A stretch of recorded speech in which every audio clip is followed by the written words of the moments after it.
सुप्रभात। आज हम कक्षा 8 की संस्कृत की पाठ्य पुस्तक रुचिरा के प्रथम पाठ सुभाषितानि के श्लोकों का अध्ययन करेंगे। सुभाषितानि का अर्थ है सुंदर वचन। सु का अर्थ है सुंदर और भाषित का अर्थ है वचन। सुभाषित शब्द सु प्लस भाषित इन दो शब्दों के मेल से संपन्न होता है, यानी इसमें सु उपसर्ग है और भाषित जुड़ा हुआ है। सु का अर्थ सुंदर, मधुर तथा भाषित का अर्थ वचन है। इस तरह है सुभाषित का अर्थ सुंदर या मधुर वचन है। प्रस्तुत पाठ में सुक्ति मंजरी, नीति शतकम, मनुस्मृति, शिशुपालवधम, पंचतंत्रम से रोचक और विचारपरक श्लोकों को संग्रहित किया गया है। अर्थात इन अनेक ग्रंथों से श्रेष्ठ श्लोक इस पाठ में लिए गए हैं। प्रथम श्लोक देखिए। गुणा गुणगेषु गुणा भवन्ति ते निर्गुणं प्राप्ये भवन्ति दोषाः सुस्वादु तोयाः प्रभवन्ति नद्यः समुद्रम आसादे भवन्ते अपेया। इसमें गुणवान व्यक्तियों के गुणों को स्पष्ट किया गया है।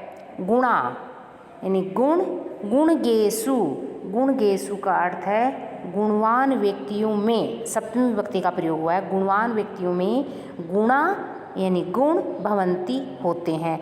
गुणवान व्यक्तियों में ही गुण हो सकते हैं। ते यानी वे कौन? गुण।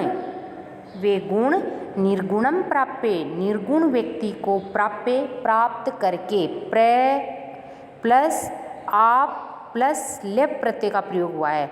वे गुण निर्गुण व्यक्ति को प्राप्त करके भवंती दोषाः दोष हो जाते हैं। किस तरह दोष बनते हैं कि उदाहरण के माध्यम से स्पष्ट किया गया है।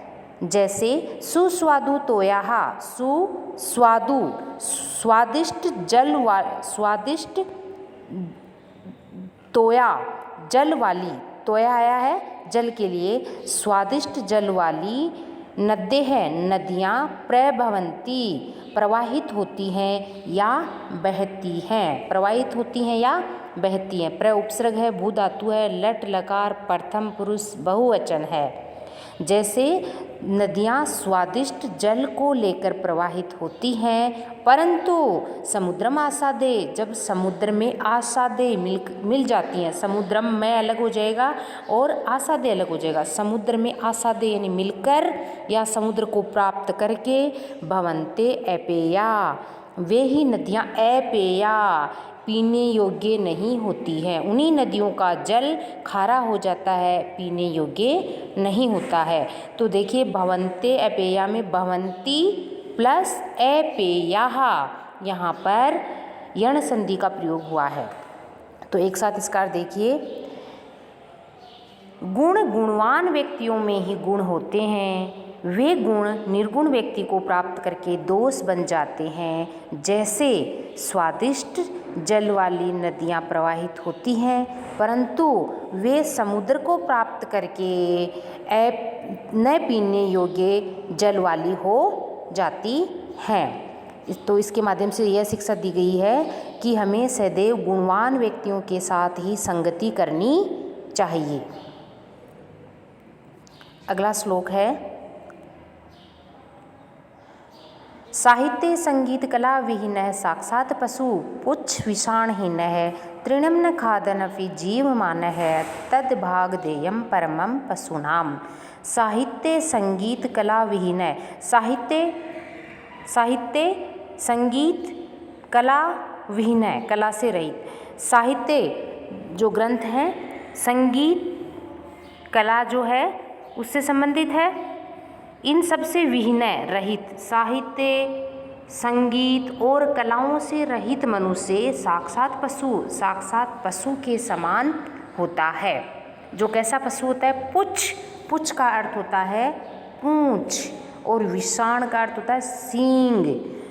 पूंछ और सींग से रहित पशु के समान होता है।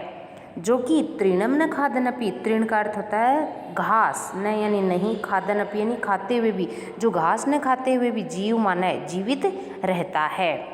तद भागधेयम, यह भाग्य होता है, बड़ा भाग्य होता है। परमम, परमम का मतलब परम भाग्य होता है पशुनाम, पशुओं का, यह पशुओं का परम सौभाग्य होता है कि वे घास नहीं खाते हैं। ऐसे मनुष्यों को भी इसमें पशु के समान ही बताया गया है, जो साहित्य, संगीत और कला से रहित होते हैं। ऐसे मनुष्य पशु के समान होते हैं। तो ऐसे मनुष्य घास नहीं खाते, ये पशुओं का परम सौभाग्य होता है, बताया गया है। क्योंकि अगर ऐसे मनुष्य अगर घास खाने लग जाएं तो बेचारे पशुओं के लिए क्या शेष बचेगा, इसलिए इसमें पशुओं का परम भाग्य बताया गया है। अब इसका एक साथ अर्थ देखिए। साहित्य, संगीत और कला से रहित मनुष्य पूंछ और सींग से रहित साक्षात पशु के समान होता है, जो कि घास न खाते हुए भी जीवित रहता है।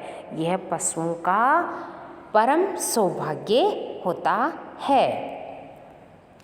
अगला श्लोक है, लुब्धस्य नश्यति यशः पिशुनस्य मैत्री, नष्ट क्रियसे कुलम अर्थात परस्य धर्मः, विद्याफलम व्यसनिनः, कृपणस्य सौख्यम राज्यम प्रमथ सचिवस्य नराधिपस्य। लुब्धस्य, लुब्ध का अर्थ होता है लोभी, और से जुड़ा हुआ है, षष्ठी विभक्ति का एक वचन है। लुब्ध से षष्ठी विभक्ति का एक वचन है। लोभी व्यक्ति का नश्यति नष्ट हो जाता है, यश है यश, यश का मतलब होता है उसकी कीर्ति, बड़ाई। लोभी व्यक्ति का यश नष्ट हो जाता है। पिशुन से, पिशुन का अर्थ होता है जो सदैव दूसरों की चुगली करता रहता है। तो चुगली करने वाले या चुगलखोर व्यक्ति की मैत्री, मित्रता नष्ट हो जाती है। नष्ट क्रिय से, नष्ट कर्म वाले व्यक्ति की अर्थात कर्म रहित मनुष्य का कुलम, कुल नष्ट हो जाता है। और अर्थपरस्य, अर्थपरस्य अर्थात दूसरे के धन पर लोभ रखने वाले व्यक्ति का धर्म है, धर्म नष्ट हो जाता है। विद्याफलम व्यसनीन है, व्यसनीन है बुरी लत वाले व्यक्ति का विद्याफलम, विद्या का फल नष्ट हो जाता है। और कृपण का अर्थ होता है कंजूस, कंजूस व्यक्ति का सौख्यम, सौख्यम सुख नष्ट हो जाता है, कंजूस व्यक्ति का सुख नष्ट हो जाता है। तथा प्रमथ सचिव से, प्रमथ का अर्थ होता है आलसी, सचिव का अर्थ होता है मंत्री, आलसी मंत्रियों वाले नराधिपस्य, नराधिपस्य का अर्थ है राजा का, आलसी मंत्रियों वाले राजा का राज्यम, राज्य ही नष्ट हो जाता है। अब इस तरह इसका एक साथ अर्थ देखिए। लोभी व्यक्ति का यश नष्ट हो जाता है, चुगलखोर व्यक्ति की मित्रता नष्ट हो जाती है, कर्म रहित व्यक्ति का कुल नष्ट हो जाता है, और दूसरे के धन का लालच करने वाले व्यक्ति का धर्म नष्ट हो जाता है। बुरी लत वाले व्यक्ति का विद्या का फल नष्ट हो जाता है, तथा कंजूस व्यक्ति का सुख नष्ट हो जाता है। आलसी मंत्रियों वाले राजा का राज्य ही नष्ट हो जाता है। इस प्रकार इस श्लोक में जो जो बुराइयां बताई गई हैं उनका हमें त्याग कर देना चाहिए। धन्यवाद।